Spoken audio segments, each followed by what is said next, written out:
ಜಗತ್ತು ನಿಮ್ಮ ಸುತ್ತಲೂ ಕುಸಿಯುತ್ತಿದೆ. ನಿಮ್ಮ ನಂಬಿಕೆಗಳು, ನಿಮ್ಮ ಪ್ರೀತಿ ಪಾತ್ರರು, ನಿಮ್ಮ ಕನಸುಗಳು ಎಲ್ಲವೂ ಕ್ಷಣಿಕ. ಒಂದು ದಿನ ನೀವು ನಿಂತಿರುವ ನೆಲವು ಇಲ್ಲವಾಗಬಹುದು.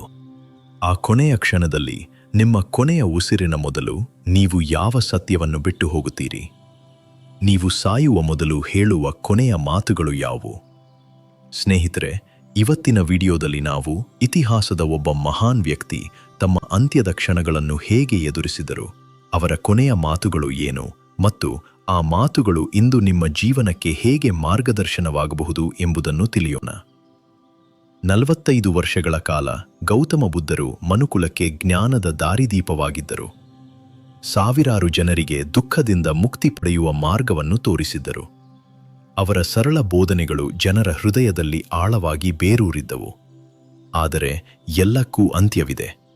ಆ ಮಹಾಪುರುಷನ ದೇಹವೂ ನಶ್ವರವಾಗಿತ್ತು. ಕುಶಿನಗರದ ಸನಿಹದಲ್ಲಿ ಸಾಲವೃಕ್ಷಗಳ ನೆರಳಲ್ಲಿ ಬುದ್ಧರು ತಮ್ಮ ಅಂತಿಮ ಪ್ರಯಾಣಕ್ಕೆ ಸಿದ್ಧರಾಗಿದ್ದರು. ಅವರ ಶಿಷ್ಯರ ಹೃದಯದಲ್ಲಿ ದುಃಖದ ಅಲೆಗಳು ಏಳುತ್ತಿದ್ದವು.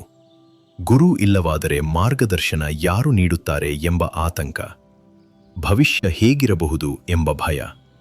ಇಂತಹ ಸಮಯದಲ್ಲಿ ಬುದ್ಧರು ತಮ್ಮ ಕೊನೆಯ ಸಂದೇಶವನ್ನು ನೀಡಲು ಸಿದ್ಧರಾದರು. ಆಗ ಅವರು ಕೊನೆಯ ಬಾರಿಗೆ ಮಾತನಾಡಿದರು. ಆ ಮಾತುಗಳು ಸಾವಿರಾರು ವರ್ಷಗಳ ನಂತರವೂ ಮಾನವನ ಅಸ್ತಿತ್ವದ ಆಳವಾದ ಸತ್ಯವನ್ನು ಪ್ರತಿಧ್ವನಿಸುತ್ತಿವೆ.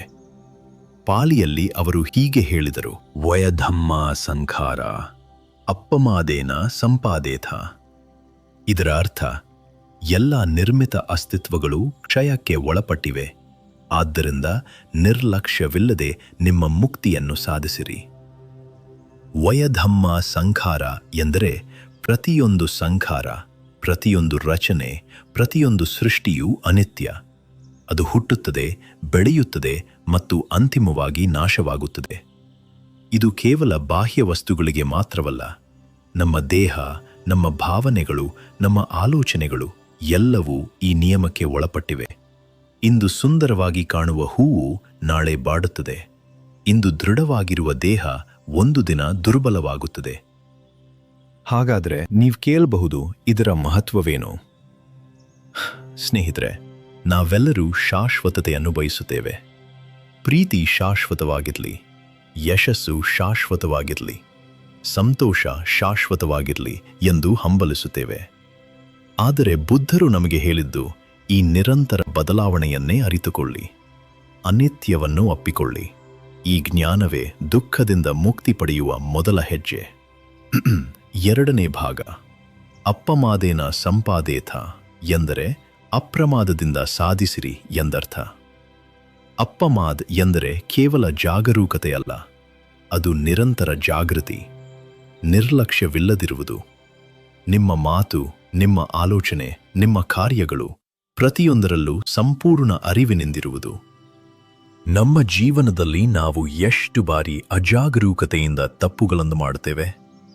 ಎಷ್ಟು ಬಾರಿ ಪ್ರಮುಖ ವಿಷಯಗಳನ್ನು ನಿರ್ಲಕ್ಷಿಸುತ್ತೇವೆ? ಈ ಅಪ್ರಮಾದದ ಕೊರತೆಯೇ ನಮ್ಮ ದುಃಖಕ್ಕೆ ಪ್ರಮುಖ ಕಾರಣವಾಗುತ್ತದೆ. ಬುದ್ಧರ ಕೊನೆಯ ಮಾತುಗಳು ನಮಗೆ ಹೇಳುವುದು, ಈ ಕ್ಷಣದಲ್ಲಿ ಎಚ್ಚರವಾಗಿರಿ. ನಿಮ್ಮ ಜೀವನದ ಪ್ರತಿಯೊಂದು ಹೆಜ್ಜೆಯಲ್ಲೂ ಜಾಗರೂಕರಾಗಿರಿ, ಏಕೆಂದರೆ ಸಮಯ ಅಮೂಲ್ಯ. ಇಂದು ನಾವು ನಿರಂತರವಾಗಿ ವಿಚಲಿತರಾಗಿದ್ದೇವೆ. ಸೋಷಿಯಲ್ ಮೀಡಿಯಾ, ಅತಿವೇಗದ ಜೀವನ ಶೈಲಿ, ಒತ್ತಡ ಇವೆಲ್ಲವೂ ನಮ್ಮನ್ನು ವರ್ತಮಾನದಿಂದ ದೂರ ಮಾಡುತ್ತವೆ. ನಾವು ಪಾಸ್ಟ್ ಬಗ್ಗೆ ತಲೆ ಕೆಡಿಸಿಕೊಂಡಿರ್ತೇವೆ ಅಥವಾ ಫ್ಯೂಚರ್ ಬಗ್ಗೆ ಆತಂಕ ಪಡುತ್ತೇವೆ. ಬುದ್ಧರ ಈ ಕೊನೆಯ ಮಾತುಗಳು ಈ ಅಸ್ತವ್ಯಸ್ತ ಜೀವನದಲ್ಲಿ ನಮಗೆ ದಾರಿ ತೋರಿಸುತ್ತವೆ. ವಯಧಮ್ಮ ಸಂಖಾರ ಎಂದರೆ ಕೇವಲ ಅನಿತ್ಯತೆಯ ಅರಿವು ಒಂದೇ ಅಲ್ಲ, ಅದು ವಸ್ತುಗಳಿಗೆ ಮತ್ತು ಪರಿಸ್ಥಿತಿಗಳಿಗೆ ಅತಿಯಾಗಿ ಅಂಟಿಕೊಳ್ಳುವುದನ್ನು ತಡೆಯುತ್ತದೆ ಮತ್ತು ಮುಖ್ಯವಾಗಿ ಪ್ರತಿಯೊಂದು ಸವಾಲು ಕ್ಷಣಿಕ ಎಂಬ ಅರಿವು ನಮಗೆ ಶಾಂತಿಯನ್ನು ನೀಡುತ್ತದೆ. ನೆನಪಿಡಿ, ಇಂದು ಎದುರಿಸುತ್ತಿರುವ ಸಮಸ್ಯೆ ನಾಳೆ ಇರದೇ ಇರಬಹುದು. ಕೊನೆಯದಾಗಿ, ಅಪ್ಪಮಾದೇನ ಸಂಪಾದೇಥ ಎಂದರೆ ಎಚ್ಚರದಿಂದ ಬದುಕುವುದು ಒಂದೇ ಅಲ್ಲ. ಅದರ ಅರ್ಥ, ನೀವು ಮಾಡುವ ಕೆಲಸದಲ್ಲಿ ಸಂಪೂರ್ಣವಾಗಿ ತೊಡಗಿಸಿಕೊಳ್ಳುವುದು. ನಿಮ್ಮ ಪ್ರೀತಿ ಪಾತ್ರರೊಂದಿಗೆ ಮಾತನಾಡುವಾಗ ಸಂಪೂರ್ಣವಾಗಿ ಹಾಜರಿರುವುದು. ನಿಮ್ಮ ಆರೋಗ್ಯದ ಬಗ್ಗೆ ಜಾಗೃತರಾಗಿರುವುದು. ಇದು ಕೇವಲ ಧ್ಯಾನವಲ್ಲ, ಇದು ಜೀವನ ನಡೆಸುವ ಮಾರ್ಗ. ಈ ಪ್ರಜ್ಞಾಪೂರ್ವಕ ಜೀವನವೇ ನಿಜವಾದ ಶಾಂತಿಯನ್ನು ನೀಡುತ್ತದೆ. ಆಳವಾಗಿ ಆಲೋಚಿಸಿ, ನಿಮ್ಮ ಜೀವನದಲ್ಲಿ ಯಾವುದು ಶಾಶ್ವತ, ಯಾವುದು ಕ್ಷಣಿಕ? ನೀವು ಯಾವ ಕ್ಷಣದಲ್ಲಿ ನಿಜವಾಗಿಯೂ ಬದುಕುತ್ತಿದ್ದೀರಿ? ಬುದ್ಧರು ಈ ಮಾತುಗಳನ್ನು ಹೇಳಿ ದೇಹತ್ಯಾಗ ಮಾಡಿದರು. ಆದರೆ ಆ ಮಾತುಗಳು ಇಂದು ಕೂಡ ನಮ್ಮನ್ನು ಎಚ್ಚರಿಸುತ್ತವೆ. ಅನಿತ್ಯವನ್ನು ಅರಿತು ಪ್ರತಿ ಕ್ಷಣವೂ ಅಪ್ರಮಾದದಿಂದ ಬದುಕಿ. ನೆನಪಿಡಿ, ನಿಮ್ಮ ಶಾಂತಿಯನ್ನು ನೀವೇ ಸಾಧಿಸಬೇಕು. ನೀವು ಸಾಯುವ ಮೊದಲು ಹೇಳುವ ಕೊನೆಯ ಮಾತುಗಳು ಯಾವುವು? ಮತ್ತು ನೀವು ಈಗ ಹೇಗೆ ಬದುಕಲು ಬಯಸುತ್ತೀರಿ? ನಿಮ್ಮ ಜೀವನದ ಪ್ರತಿ ಕ್ಷಣವೂ ಅಮೂಲ್ಯ. ಅದನ್ನು ವ್ಯರ್ಥ ಮಾಡಬೇಡಿ. ಅಪ್ರಮಾದದಿಂದ ಬದುಕಿ. ಈ ಕ್ಷಣವೇ ಸತ್ಯ.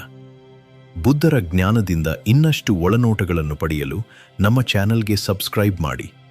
ಈ ವಿಡಿಯೋವನ್ನು ನಿಮ್ಮ ಆಪ್ತರೊಂದಿಗೆ ಹಂಚಿಕೊಳ್ಳಿ. ಅವರಿಗೆ ಎಚ್ಚರಿಕೆಯ ಬೆಳಕಾಗಲಿ.